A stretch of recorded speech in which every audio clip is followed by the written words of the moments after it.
Kipper's New Pet by Mick Inkpen.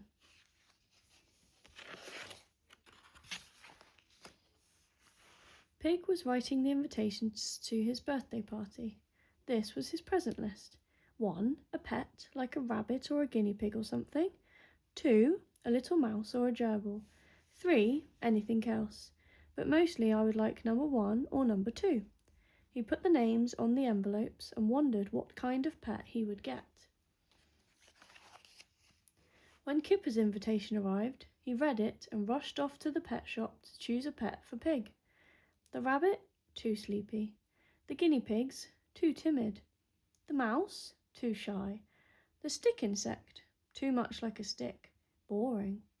But the hamster was not sleepy, nor timid, nor shy, and it wasn't like a stick at all. It was perfect. "One of these, please," said Kipper.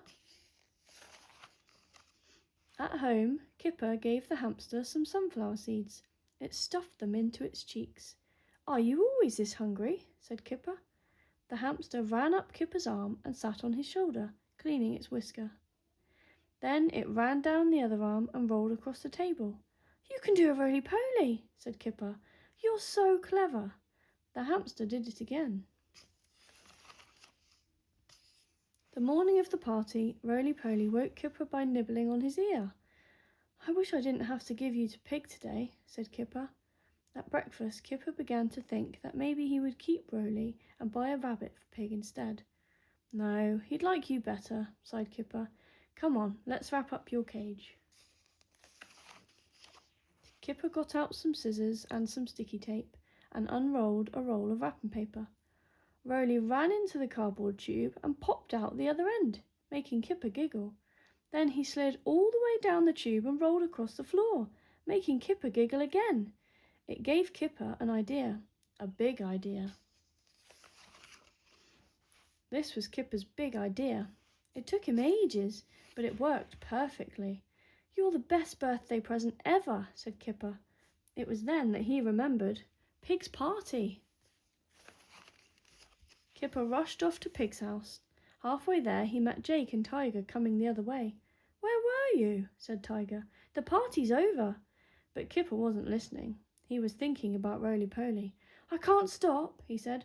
"I don't think he likes it in there very much." Jake and Tiger began to giggle. "Oh no, not another one," said Tiger. "I'm sorry I'm late," said Kipper to Pig as he opened the door. "I was playing with your present. He's brilliant, isn't he?" Then he noticed that Pig was holding a rabbit, a mouse, and 2 guinea pigs, and there was a stick insect crawling across his head. "What are those?" said Kipper. "They're my presents," said Pig.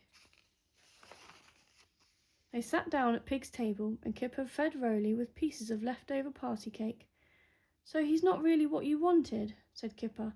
"He's exactly what I wanted," said Pig, "before I had all these." He pointed at his other pets. "But it's my own fault. I should have thought of something else to put on my present list." Kipper took a big bite of cake for himself. "He's very nice though, isn't he?" said Kipper. "His name is Roly-Poly, because he can do roly-polies. He's really good at them, and he's always hungry. He keeps his food in his cheeks. Look!" Pig looked at Roly's little fat face. It was his turn to have an idea. "Kipper," said Pig, "would you do me a favour? Would you look after him for me?" Kipper was so surprised that he almost choked on his cake. "What, take him home, you mean?" said Kipper. Pig nodded. "So he'd still be yours, but I'd look after him." Pig nodded again. "Oh, yes," said Kipper. He said it so loudly that all of Pig's pets jumped off the table and hid underneath. Kipper picked up Roly-Poly, sat him back down, and fed him another piece of cake. Roly-Poly stopped eating for a second, hiccuped, and started eating again.